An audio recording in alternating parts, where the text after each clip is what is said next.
B. Fowler, and she was my great-grandmother, Hattie Lindsey, Hattie Fowler Lindsey's sister.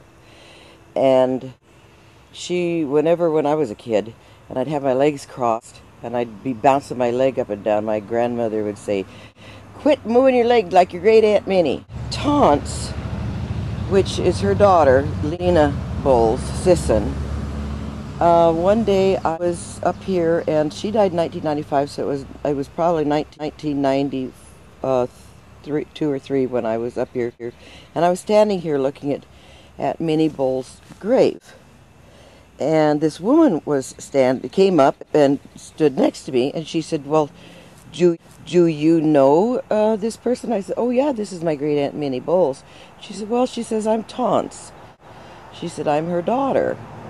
And I said, "Oh, for heaven's sakes." And so we talked about Mother, and they'd been good friends. And so anyway, Mother was just flabbergasted when I came home, and I said, I met Taunts.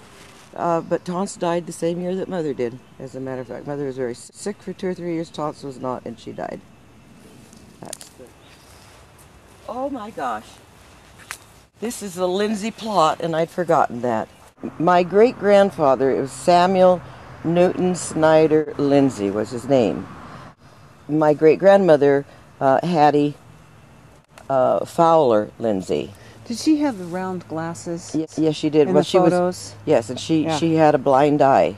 She died in 1948, and I remember her very, very well. And I remember my great grandpa used to crawl onto this little bed when he was sick and rub his face. He was so gentle. And but Hattie Fowler Lindsey, she was one of the Fowler side of the family, and her daughters were having about her, and they were talking about their grandfather, which would have been James Augustine Fowler, and the one Aunt Jane said, "Ah, the Fowler men." She said they were so gentle and so wonderful, and then of course I have a lot of stories about the Fowlers, but they were a wonderful family. So that's your great grandparents.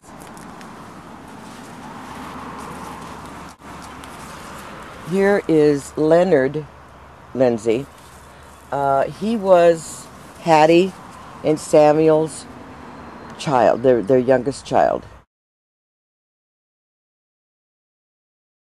He was born in 1906, and he died in 1922.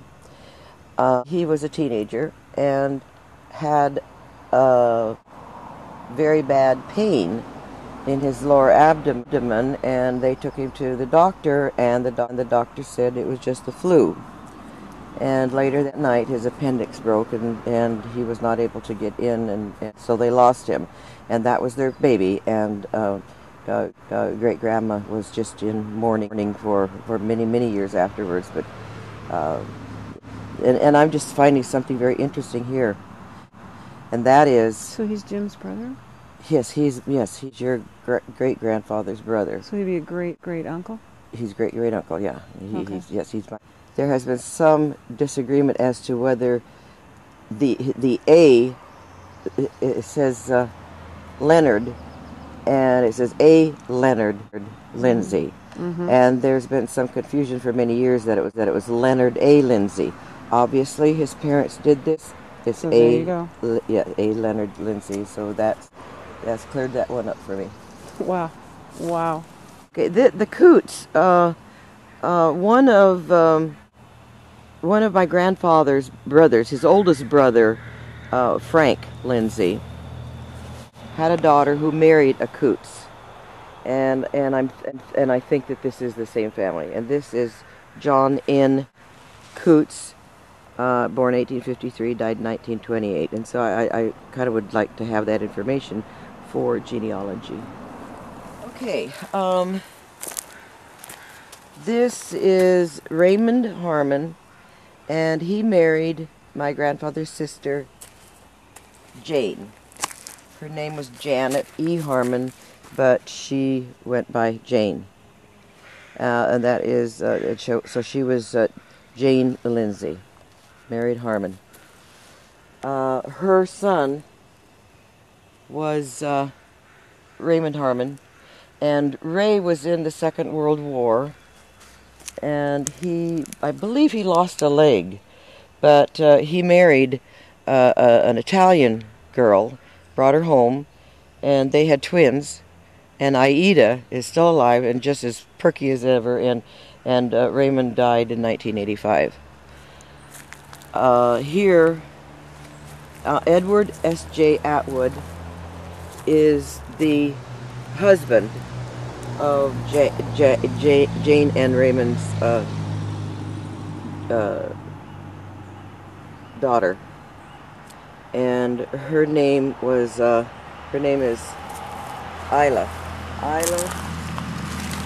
Atwood,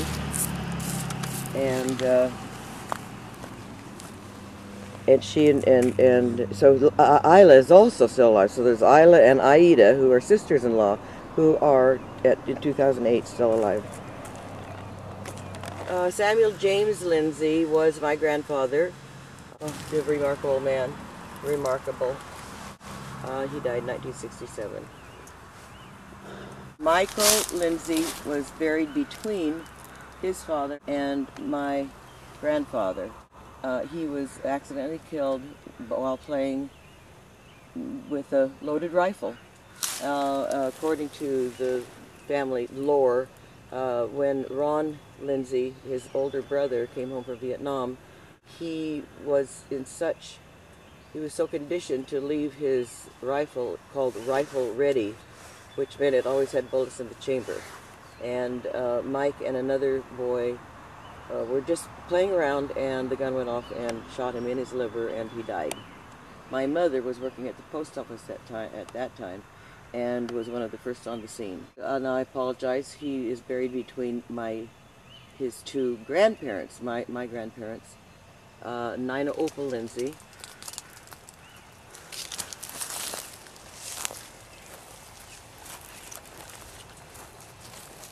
Nina Opal Lindsey was Nina Opal Morris, and her mother and father came from Kansas in the late 1800s and settled into Oregon.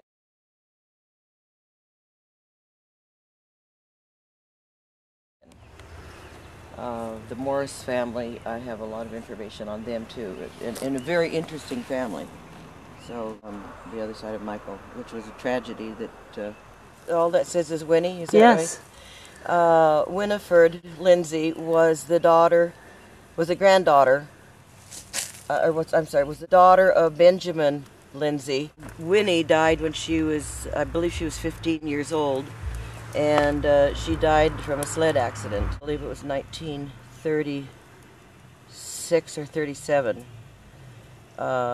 And my mother was editor of the school annual at that time, and there was a memorial to Winnie, who was exceptionally loved by so many friends and family.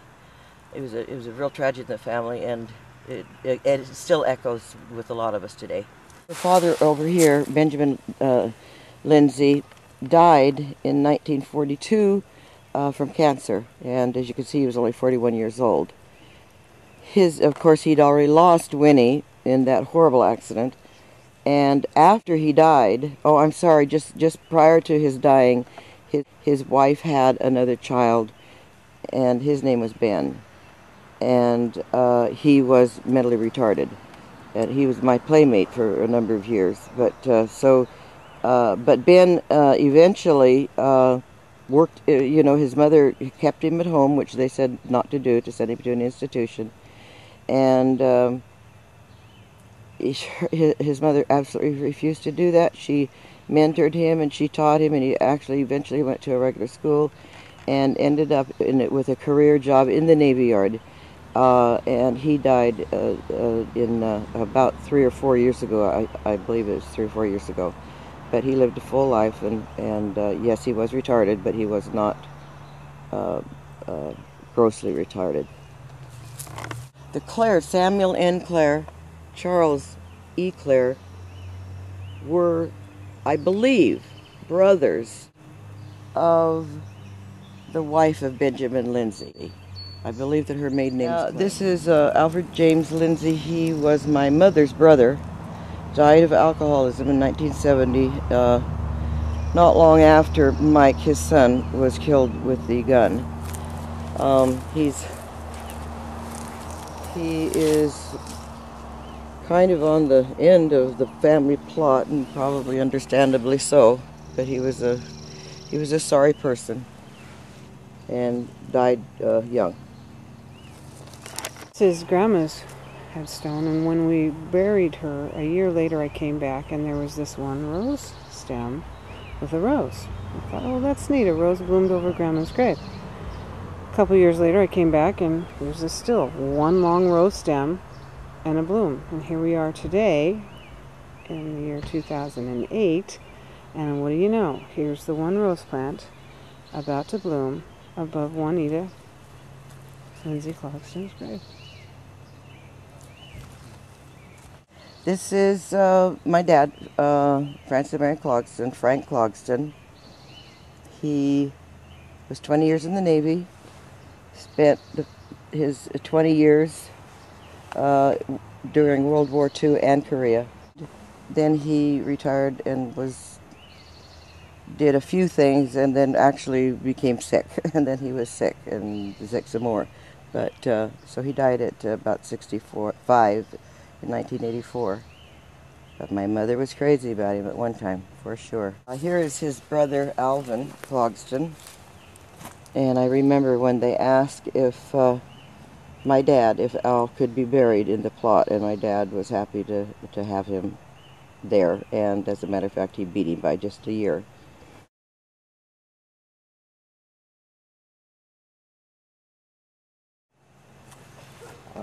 My mother, Juanita Grace Lindsey, died in 1995, and she was diagnosed with Parkinson's disease, I believe it was the summer of 1984. And it was unfair. We all agree it was unfair. But she lived with Jan and Dee for the last 2 years of her life in Fernley, and enjoyed it as much as she could. She felt that she was in very good care, and she felt that she was safe and that she didn't have to make big decisions anymore. So I give that to my sister.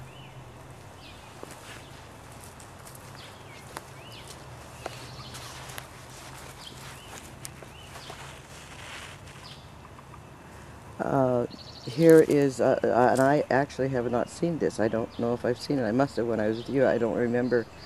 Your loving kindness is a light to guide us. But obviously, Jenny, you put that on there because you were the one who took care of all of this. This is, of course, my sister and her husband, Dee, your mom and dad. They died within 7 months of each other. Both a shock to the family because they were too young. They were too young to go. And but Jenny brought them both up here. So the ashes were still not planted on her dad, and so she brought both containers, and we had a brief but lovely ceremony for both of them to put them together forever. Hugh Love does not belong in this place, and I say that because whatever member of the family, someday, some year, somewhere, somehow, sees this tape, or comes to the cemetery and sees Hugh Lovett's grave, Jenny and I both want you to be assured that he had nothing to do with our family. His son more or less lived with my mother, and in many ways made life both miserable and happy, but his father had nothing to do with any of us except my mother's largesse at letting him be buried in the family plot.